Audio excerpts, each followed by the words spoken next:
La práctica de deporte de forma habitual está cada vez más extendida y aunque sea en un plano no profesional, en ocasiones puede adquirir alta intensidad. En personas con diabetes mellitus, la actividad deportiva puede tener un impacto significativo en el control metabólico, haciendo preciso un ajuste específico de su tratamiento y alimentación.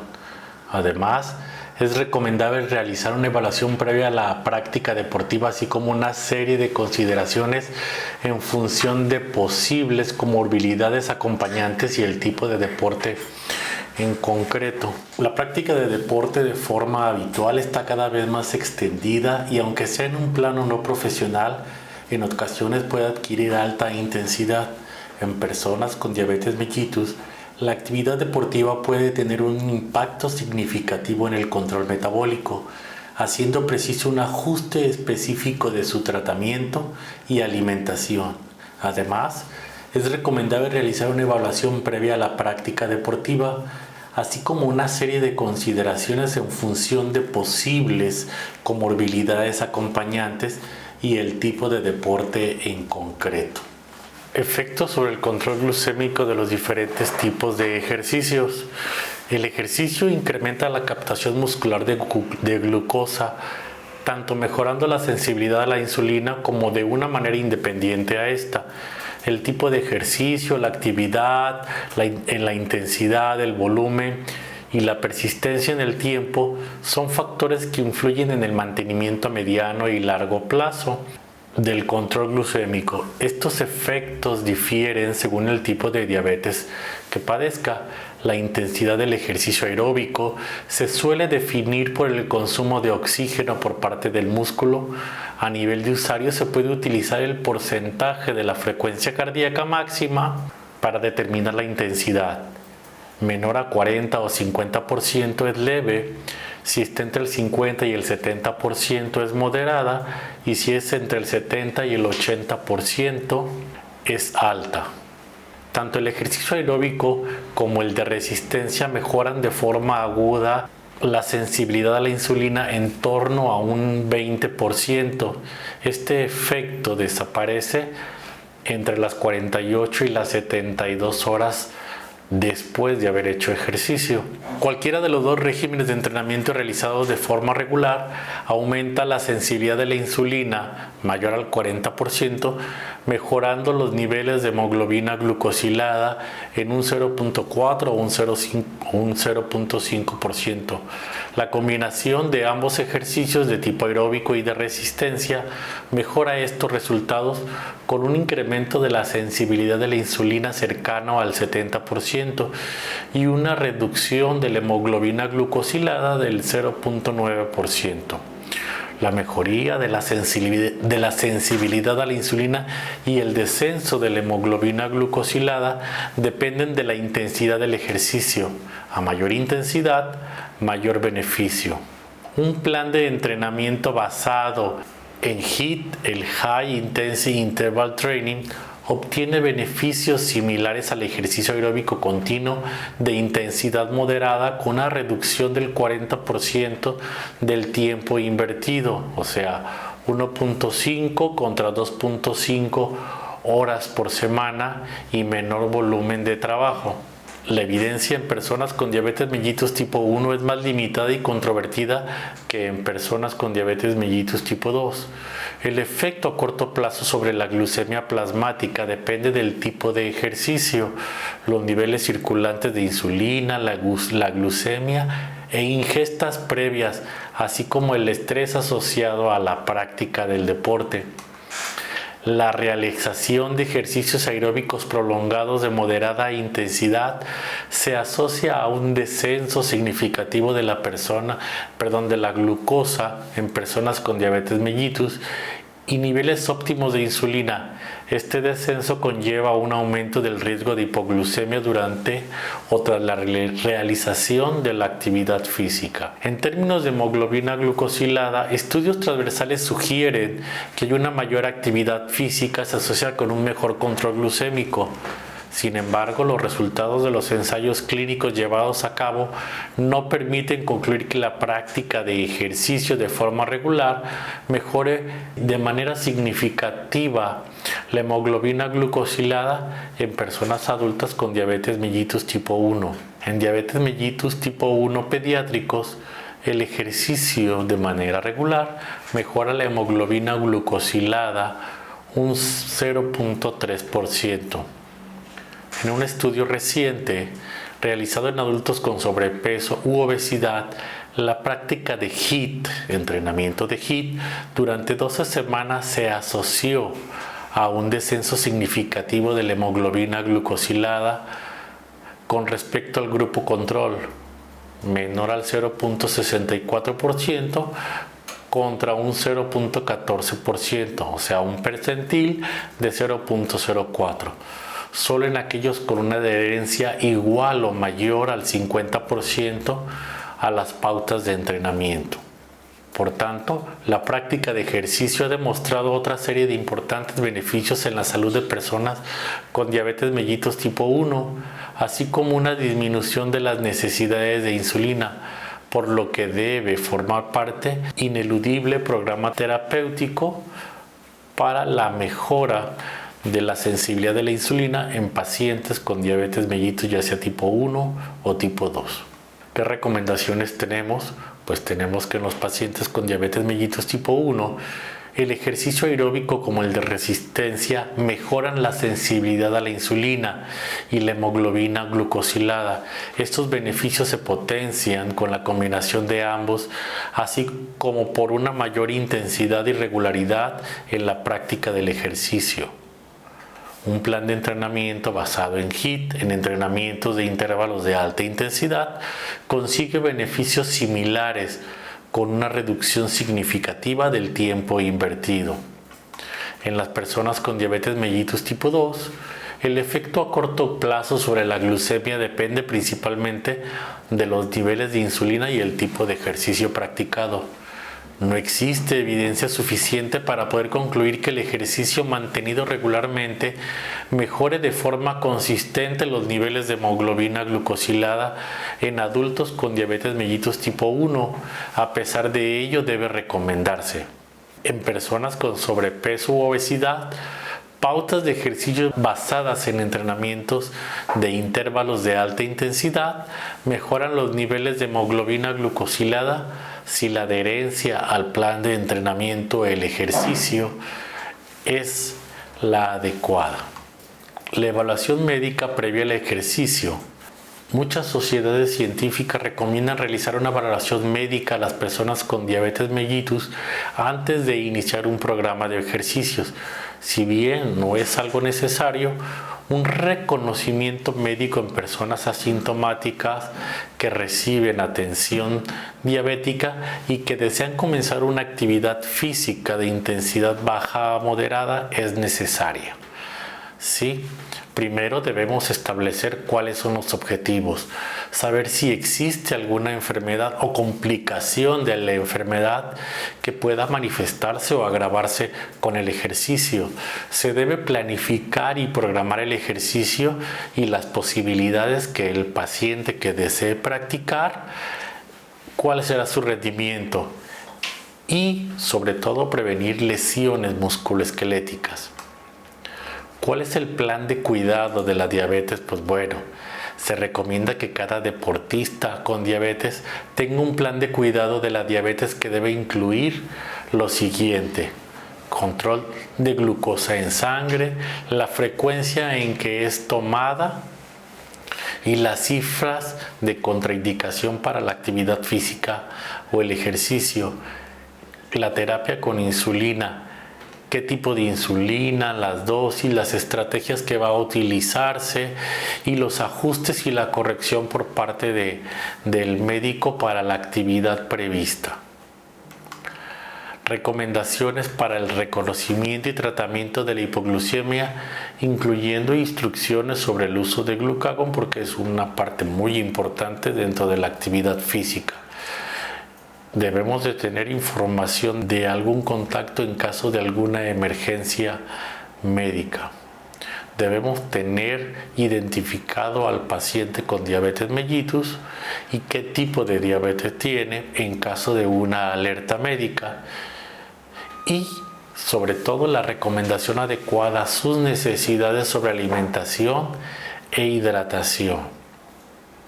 En el examen médico pre-ejercicio, el médico debe determinar las limitaciones o las restricciones que el paciente tiene para la práctica del ejercicio en aquellos deportistas con las complicaciones que son derivadas de la diabetes. Los deportistas con diabetes deben de hacerse exámenes de hemoglobina glucosilada cada 3 o 4 meses. En pacientes con diabetes mellitus y que tengan una posible enfermedad cardiovascular, deberán llevar algún tipo de valoración extramédica.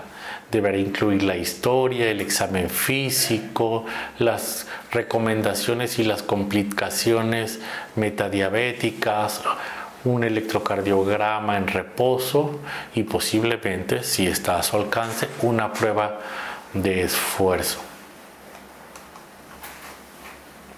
Tenemos en esta tabla la formulación de recomendaciones muy específicas. Nos habla sobre la enfermedad cardiovascular, cuáles son las actividades o las recomendaciones que deben de hacer, cuáles son las contraindicaciones y qué precauciones debe de tener el paciente para enfermedad cardiovascular, para neuropatía autonómica, neuropatía periférica, para retinopatía diabética y para nefropatía diabética.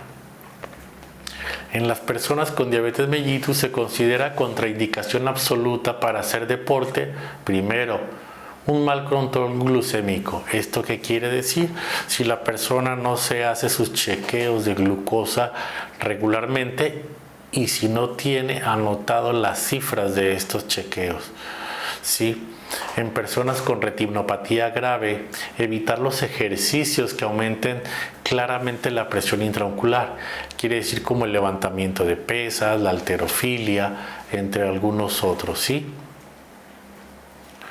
En pacientes con alguna enfermedad cardiovascular, ¿sí?, debemos evitar aquellos ejercicios en los cuales la intensidad sea de moderada a alta o muy alta.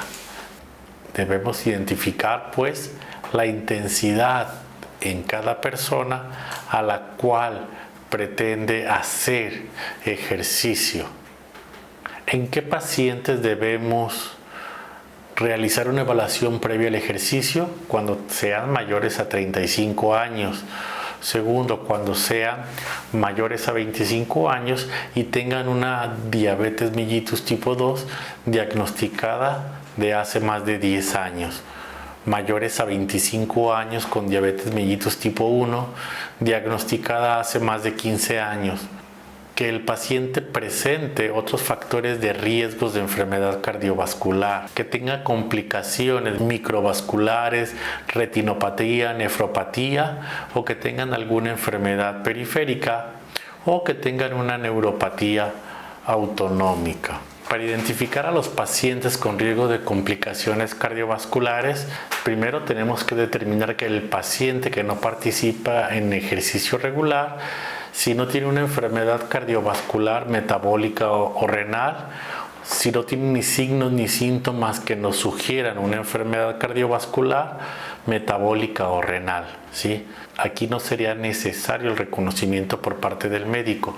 Si tiene una enfermedad cardiovascular, metabólica o renal que sea asintomática, deberá hacerse una valoración por parte del médico, o cualquier signo o síntoma que nos sugiera que pueda tener una enfermedad cardiovascular, ya sea metabólica o renal, también es obligatorio el reconocimiento del médico. ¿Cómo detectamos y preparamos a las personas con diabetes mellitus para una prueba de ejercicio máximo cardiovascular? Pues bueno, vamos a darnos cuenta si hace ejercicio de una manera regular o no.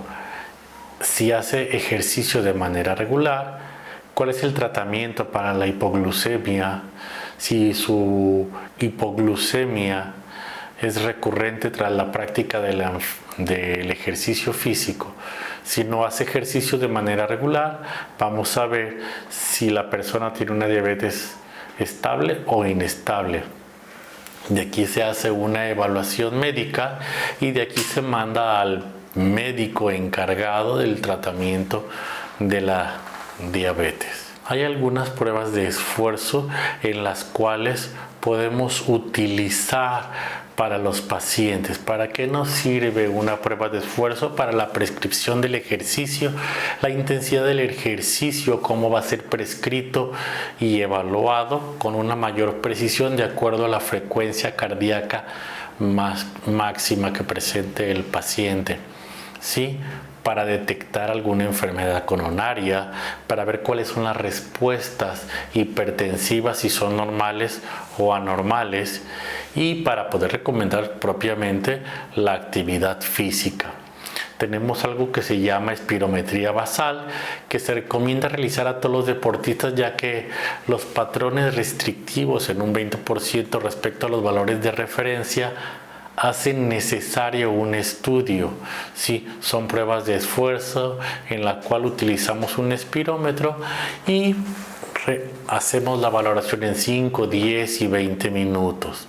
¿Sí? Podemos utilizar un electrocardiograma en reposo, valorando la frecuencia cardíaca, los intervalos, la morfología de las pulsaciones, la determinación del eje cardíaco. También podemos hacer una valoración del hábito deportivo y el riesgo de hipoglucemia.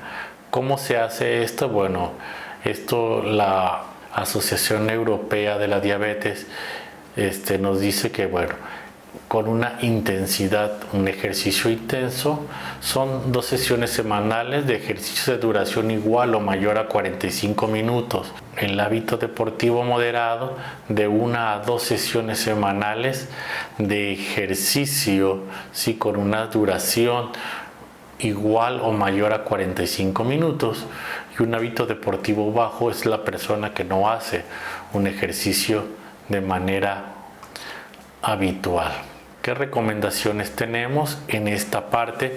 Bueno, las personas con diabetes mellitus con posible enfermedad cardiovascular o complicaciones microvasculares que deseen llevar a cabo el ejercicio o la práctica de la actividad física, ¿sí?, deberán comenzar a hacer una caminata a paso ligero y someterse a una evaluación médica que, como decíamos, incluirá la historia, el examen físico, ¿sí?, las pruebas de esfuerzo, los electrocardiogramas en reposo.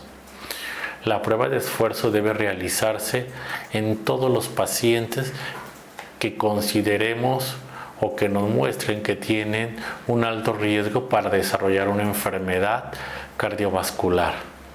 La utilidad de la prueba de esfuerzo pues es múltiple, o sea, nos prescribe el ejercicio, podemos dosificarlo, podemos detectar si hay una enfermedad coronaria o ver si hay algunas anomalías en la tensión arterial.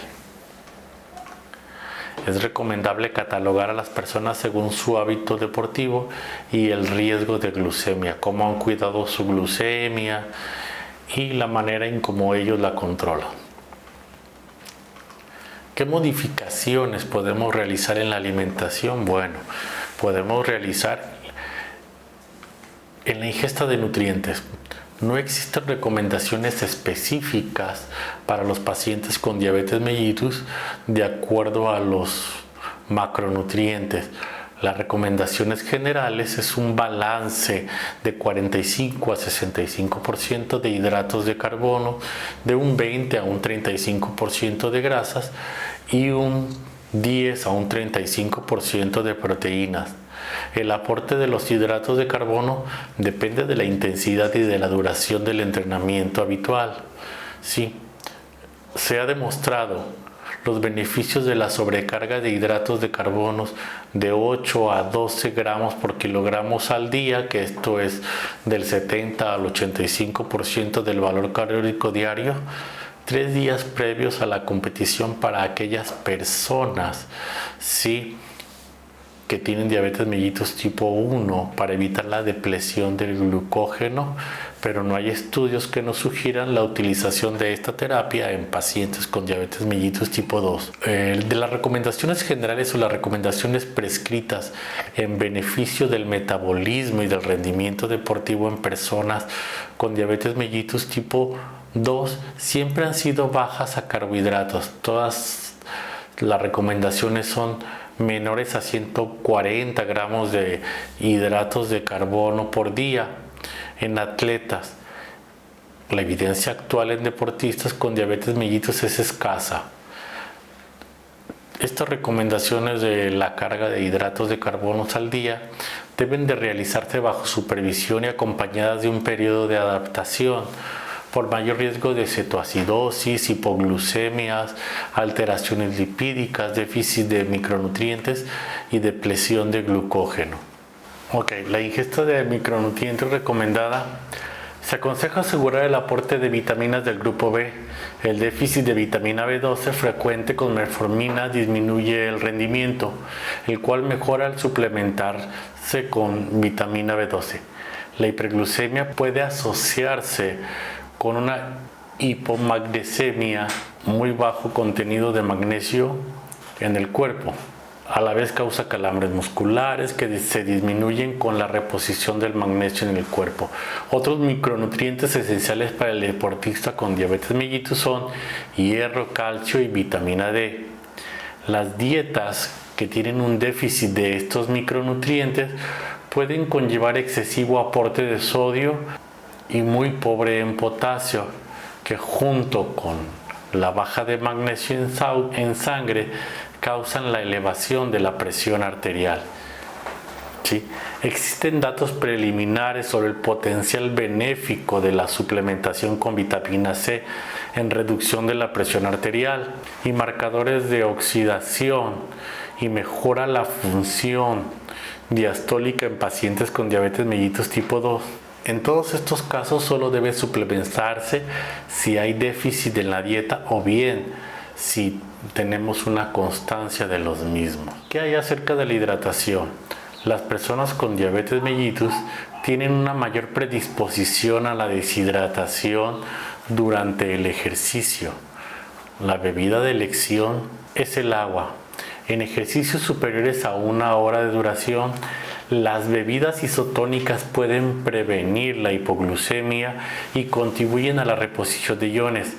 Se aconseja asegurar una ingesta hídrica de 1 litro por hora, aunque puede ser mayor según las circunstancias del clima y de la actividad física. ¿Qué sucede con la recuperación tras el ejercicio?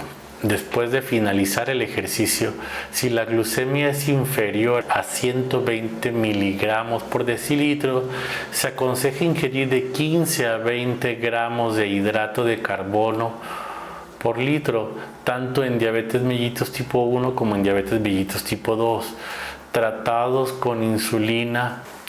Los deportistas de competición deben asegurar la reposición del glucógeno tomando de 1 a 1.5 gramos de hidratos de carbono por kilogramo de peso en las 2 primeras horas post ejercicio. Vigilar la hiperglucemia asociada a los ejercicios explosivos. Si la ingesta de carbohidratos post ejercicio es insuficiente, su toma con proteína puede ser beneficiosa. Tras el ejercicio extenuante o prolongado, un snack con grasa, hidratos de carbono y proteína puede prevenir la hipoglucemia.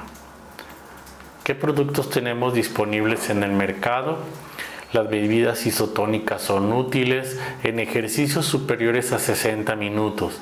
Evitar bebidas refrescantes y energéticas. Las bebidas lácteas son útiles para la recuperación y prevención de hipoglucemias tardías.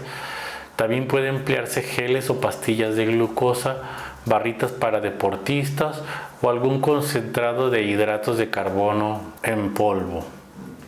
Tenemos aquí una tabla en la cual nos da algunos ejemplos de alimentos según el aporte de hidratos de carbono pueden ver esta tablita y se van a dar cuenta que existen una variedad muy amplia en el mercado, de la cual pueden ustedes echar mano o utilizar en el paciente con diabetes mellitus. Y en esta tabla, la tabla número 9 o tabla número 2, tenemos la composición de los suplementos más utilizados en el mercado de bebidas isotónicas como Gatorade, Powerade y otras bebidas no tan conocidas, pero que son importantes. ¿Qué ayudas ergogénicas podemos tener? Bueno, la evidencia de ayudas ergogénicas en personas con diabetes mellitus es limitada.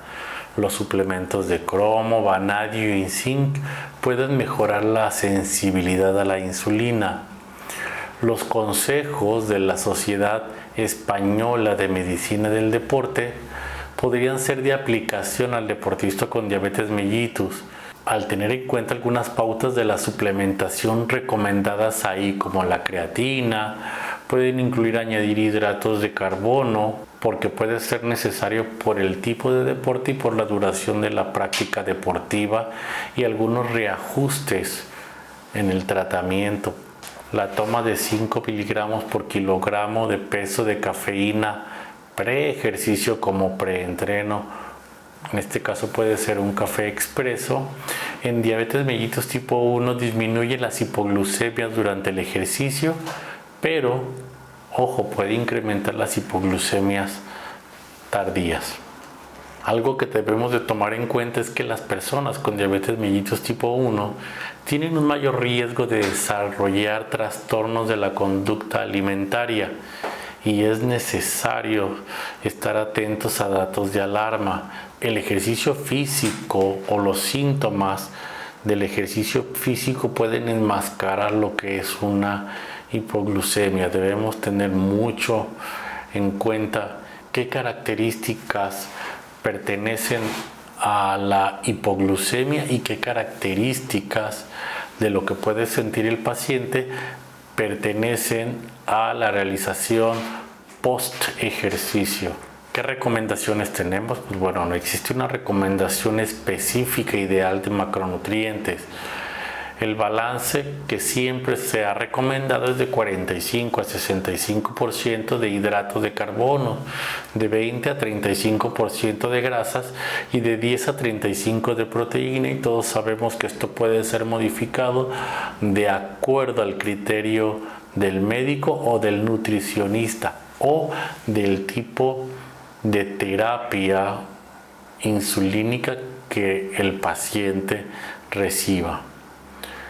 Antes de la práctica de la actividad física debemos comprobar la glucemia capilar, y si es menor a 100 miligramos por decilitro debe tomarse una pequeña carga o un suplemento de hidratos de carbono si el paciente recibe una terapia con insulina o con cetractogos. Durante el ejercicio debe de mantenerse un estado adecuado de hidratación. Si la duración es superior a 1 hora, debe de ingerirse entre 30 y 60 gramos de hidratos de carbono por hora. Después de la actividad física debe de asegurarse la reposición de hidratos de carbono, con preferencia por aquellos de índice glucémico bajo. Los sistemas de monitorización de la glucosa deben de ser de una manera intermitente y de una manera continua, ¿sí? ¿Por qué? Porque son una herramienta útil con un potencial de ayuda importante para conseguir mantener los niveles de glucosa en el rango objetivo durante la realización del ejercicio físico, ¿sí? La utilidad se ha cuestionado muchas veces porque un sensor nos precisa de 10 a 15 minutos para equilibrar los valores de glucosa intersticial contra la glucemia capilar. Hay una diferencia ahí, 10-15 minutos, en las cuales podemos tener como un rango de error, pero cualquiera de los dos que vayamos a utilizar para la monitorización de la glucosa es importante. Tenemos también una monitorización flash de la glucosa, que podría ser una herramienta útil. Sin embargo, los datos o la fiabilidad de este sistema no es tan exacto como la monitorización continua de la glucosa, la que se hace a nivel capilar.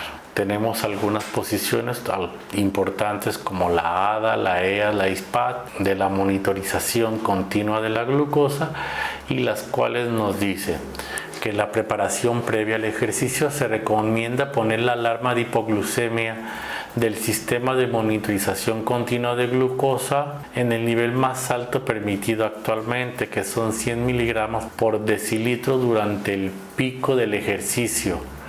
Se recomienda poner alarma de hiperglucemia por encima de 180 miligramos por decilitro con el fin de evitar la fatiga por alarma. Durante el ejercicio se recomienda de manera general un tiempo de rango entre 90 a 180 miligramos por decilitro, ¿sí? Entre 126 y 180 miligramos por decilitro en caso de ejercicio aeróbico prolongado para la mayoría de los adultos con diabetes mellitus tipo 1 y ligeramente superior en personas con diabetes mellitus y con un alto riesgo de hipoglucemia. Después del ejercicio se recomienda un rango entre 80 y 180 miligramos por decilitro los primeros 90 minutos tras la realización del ejercicio para la mayoría de las personas con diabetes mellitus tipo 1 y un bajo riesgo de hipoglucemia. Se recomienda el control continuo de glucosa o el escaneo cada 15 o 30 minutos tras la práctica, los primeros 90 minutos. Se recomienda modificar la alarma de hipoglucemia de 80, 90 o 100 miligramos por decilitro en base al riesgo de hipoglucemia leve o moderado. El uso de los monitores continuos o medidores continuos y flash de glucosa constituye un apoyo terapéutico a la hora de realizar el ejercicio. ¿Sí? Se recomienda analizar los datos del sensor durante la realización de la actividad física y retrospectivamente para modificar la dosis de insulina, adaptar la ingesta de hidratos de carbono y minimizar las hipoglucemias tardías. Ante la hipoglucemia en sangre intersticial detectada durante el ejercicio, se recomienda la comprobación con la sangre capilar. Se deben seguir las recomendaciones de uso del fabricante, la temperatura, si se puede sumergir en agua o no, del medidor continuo o flash de glucosa. No existen datos concluyentes en altura, profundidad o deporte de contacto, aunque podrían ser de utilidad en ejercicios como el buceo o en algunos deportes de altitud como el alpinismo o el escalar. El tratamiento con insulina más frecuentemente utilizado es en inyecciones subcutáneas múltiples. Las posibilidades de adaptar su perfil de acción a la actividad física, especialmente la que no está programada, es claramente menor con los infusores de bomba de insulina subcutánea continua. Sin embargo, algunas recomendaciones siempre individuales pueden ser útiles para evitar las excursiones glucémicas más habituales asociadas a la práctica deportiva o actividad física. La hipoglucemia durante el ejercicio, la hiperglucemia posejercicio y la hipoglucemia en el periodo de recuperación posejercicio.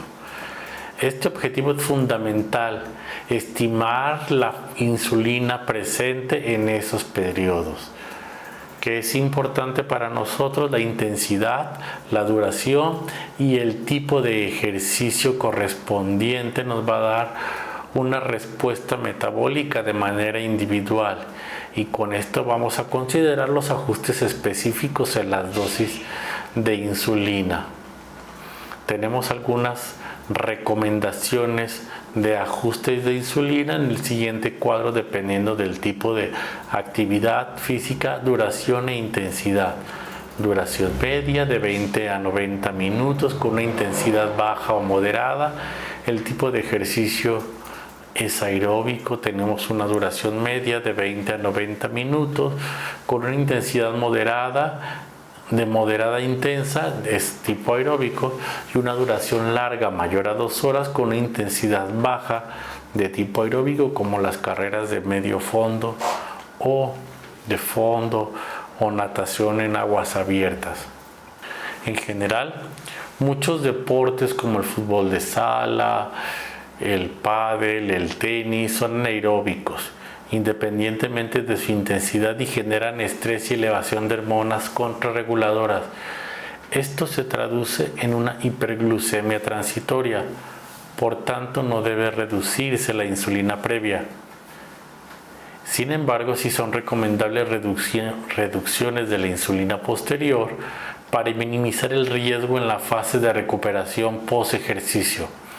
Por el contrario, si es aeróbico, debemos reducir la insulina previa porque implica un consumo de glucosa durante el ejercicio o durante la práctica de la actividad física. ¿Qué recomendaciones podemos tener para el ejercicio físico? Reducir la insulina basal previa al día de competencia, un menos 20% del objetivo glucémico según sea el riesgo. Si el ejercicio es en ayuno o en periodo posabsortivo mayor a 3 horas de haber consumido alimentos, valorar si necesitamos hacer algunas reducciones superiores. Ajustar la insulina rápida en el ejercicio aeróbico.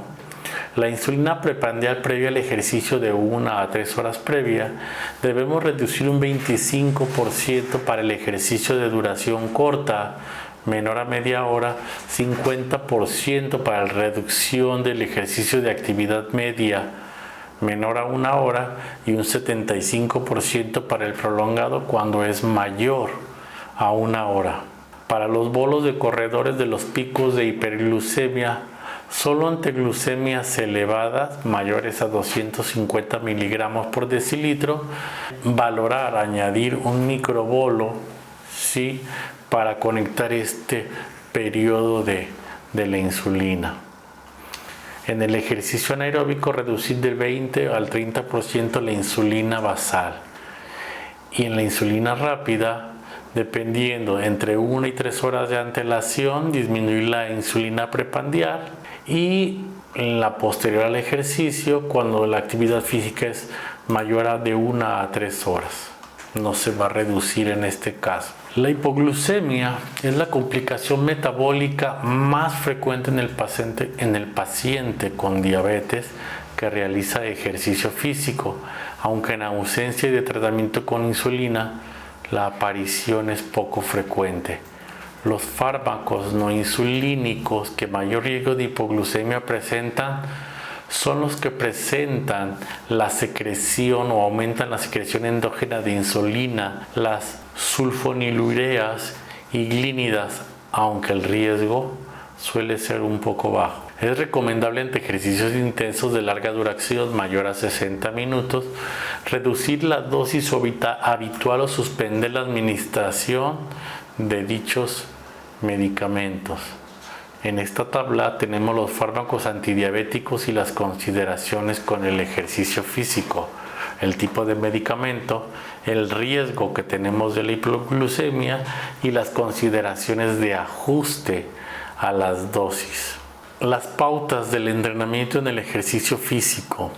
El entrenamiento del ejercicio físico en la persona con diabetes mellitus es dual y ha de ir en paralelo. Por una parte, el entrenamiento físico para la incorporación e incremento de la aptitud física, y por otra parte el entrenamiento apoyado en una educación diabetológica estructurada para minimizar el riesgo de disglucemia, o sea, una baja o una alta en la glucemia, y minimizar el riesgo de lesiones.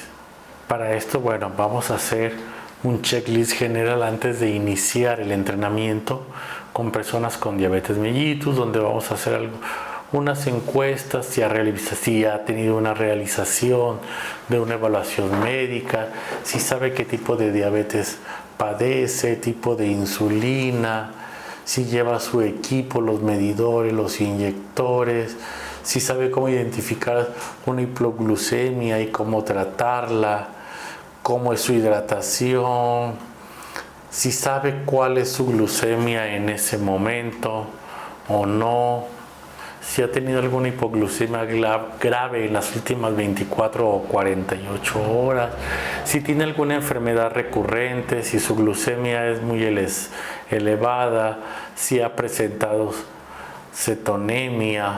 Son preguntas que son importantes para saber si continuar o no con la práctica de la actividad física o del entrenamiento. Por ende, el entrenamiento físico es un proceso planificado y complejo que organiza cargas de trabajo progresivas y crecientes que estimulan el desarrollo de las diferentes capacidades físicas, fuerza, resistencia, flexibilidad. Sus efectos son reversibles, o sea, dejas de practicar la actividad física y todas estas capacidades físicas que desarrollamos o estimulamos se pierden. La respuesta glucémica al ejercicio depende tanto de variables relacionadas con la diabetes mellitus, con los factores relacionados con la diabetes mellitus o la actividad física. Los rangos de ajuste recomendados son de acuerdo a la actividad física y al tiempo y al tipo de entrenamiento. Recuerden, cada sesión de entrenamiento es personal, es individual y debe de estar programada. El entrenamiento se divide en 3 partes. 1, que es el calentamiento. 2, que es el núcleo de entrenamiento o la parte medular del entrenamiento, donde se van a llevar las cargas de trabajo planeadas, y al final la vuelta a la calma o los estiramientos. ¿Cómo vamos a progresar en el entrenamiento? Pues bueno, debemos de darnos cuenta, debemos de saber que debe ser paulatina para minimizar el riesgo de las lesiones y de la disglucemia.